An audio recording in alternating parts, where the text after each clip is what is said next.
Hello again guys, and welcome back to another Big Al Devlin video here at the House of Devlin, and today is another Drink of the Gods mead tasting and review.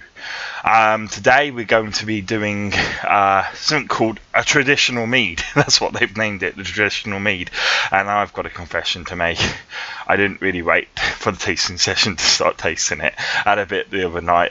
We had a good night in, so we say, me and my girlfriend and a few of her friends and stuff. So it was good. It was good times, and I can actually tell you that this is a very nice drinkable mead alongside the other meads that I had.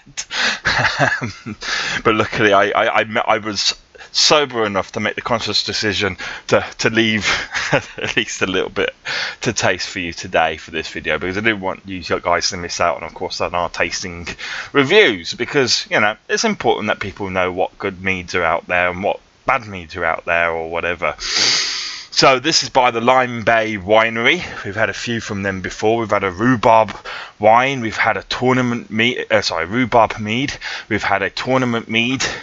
We may have had one other, and we've then also now had the traditional mead. Don't worry, I'm going to taste it in front of you so I can give you a taste of or a review on what it tastes like when sober, but I will also tell you what it tastes like when drunk also, because I had a little bit too much to drink the other night. Right, it is sweet and delicious, and this I had at the end, so this was to finish it all off, top it all off. So it's described as a sweet and delicious with rich, deep honey flavours.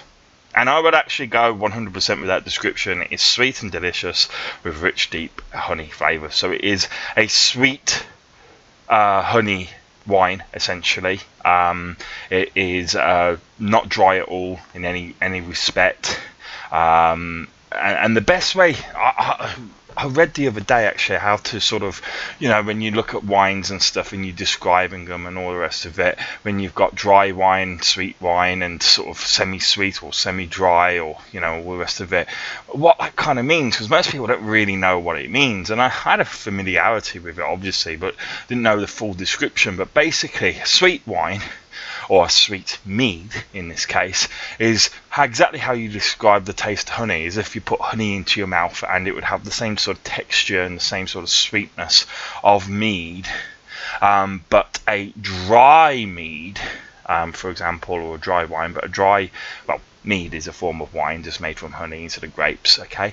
A dry mead is a mead where you imagine the taste of honey with the sweetness removed, the texture and taste of honey with the sweetness removed and a burn added. And it's exactly what a dry mead's like. When I've described, for example, Freya's mead by the Lancashire Mead Company, that was a very dry, and Odin's mead also very dry mead, and that's exactly what it is, a dry mead.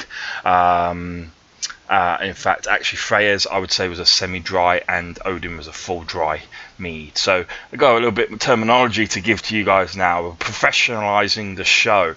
As I say, drinking mead, it educates oneself. Okay, so as I say, this is produced by the Lime Bay Winery. Its alcoholic content is 14.5% volume. Mead can go up to 20%. Okay, so I've been learning more about it. It goes normally between 10 and 20% for it to classify as a mead, but 14.5%, that's pretty much bang, sort of in the sort of where all the meads that I've had, this is the sort of strongest mead that I've had. Typically they're 14 to 14.5%.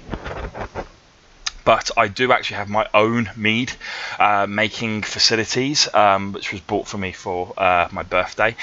So I will actually start producing my own mead. Obviously, it's going to take at least 6 months to mature the mead, and I've got to set up the equipment and stuff, which I haven't done yet, but I will. When I get a chance, I'll set it all up, and then 6 months after that, I'll be able to give you reviews of my own mead, which would probably be going spitting it out. Because I imagine the first sitting will not be the best, but I'll refine the process and we can start making mead together. But for the time being, we will go about tasting other people's meads, and we will continue to do so even when I'm making my own mead, because of course it gives inspiration to your own flavours, so to speak. So this is from Devlin. part of England, down south. Very lovely place. Went there to Torquay actually on holiday once. It's a lovely little area. Okay, and as you can see, it's a very traditional colour for a mead, so hence the name traditional mead, I suppose. And it's got that lovely golden hue to it that you expect. That looks like basically liquidized honey. Okay.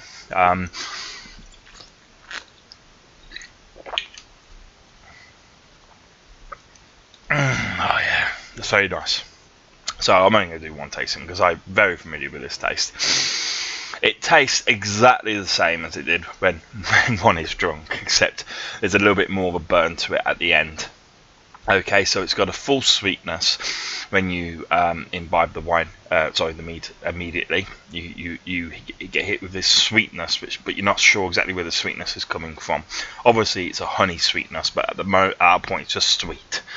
Then, very quickly, the taste of honey starts to sort of develop in your mouth, and it is essentially then a prolonged aftertaste, which I'm sort of just losing the taste of now. So however long I've just been talking about since I've just swigged this, that's how long the aftertaste lasts for.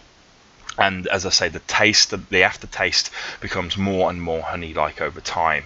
That's exactly what you expect from a traditional mead, from a classically produced mead.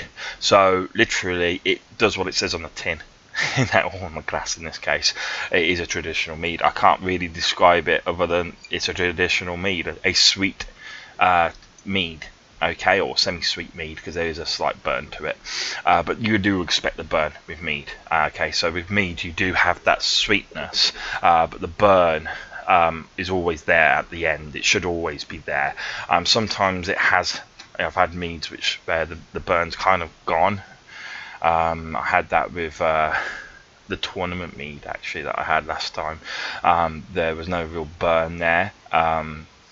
And there was no real sweetness either. They'd replaced it, as I say, with this taste of ginger.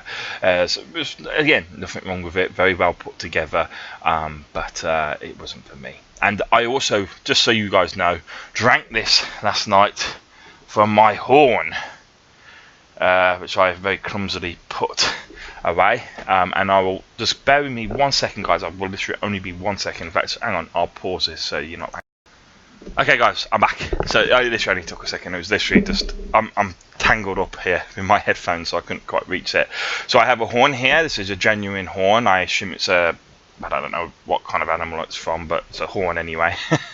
And last night I was filling this up to the sort of 3/4 to the sort of to the basically where the lever is, and drinking my mead and then refilling it.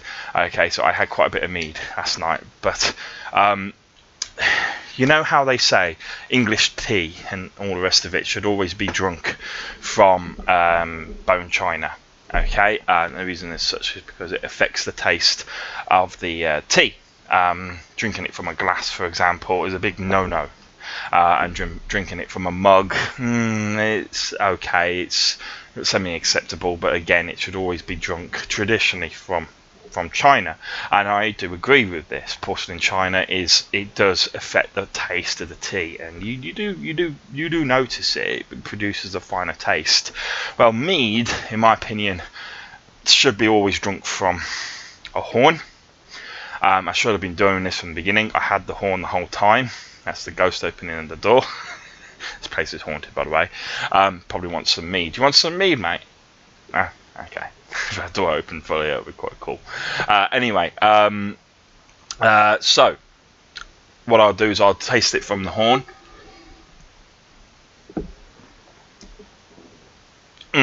Yeah. Okay. So it doesn't change it significantly.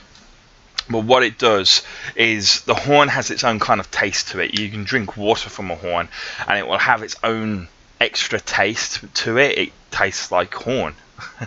If you've ever stuck, I don't know. If you've ever licked antler or horn or anything like that, it tastes like bone basically. Very similar to bone.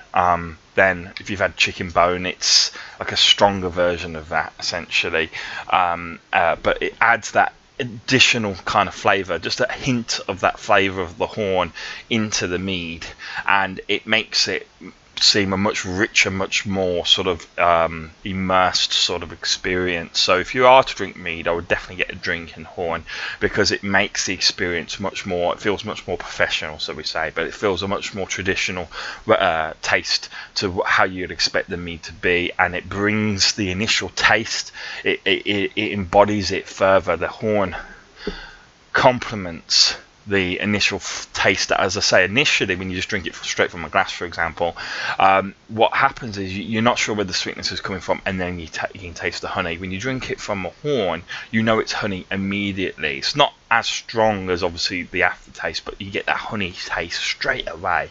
So I definitely would recommend a horn, because it just pronounces the honey taste that you get. And I would retaste all the other ones, to be honest, that I've had, but they're all being drank, so I haven't got anything to drink other than that mead there. I've got I'm going to be ordering some mead soon, because I don't want to run out, but there we go. So that's the review for today, a little bit different. Thanks for watching, guys. Got any questions, put them in the comments. If I haven't answered anything, then just put it in the comments and I'll answer them as best as I can. Right, talk about the what is it, the hair of the dog. You got a hangover, drink it away and it goes. I feel brighter already. About to have a cooked breakfast as well. Lovely jubbly. See you soon.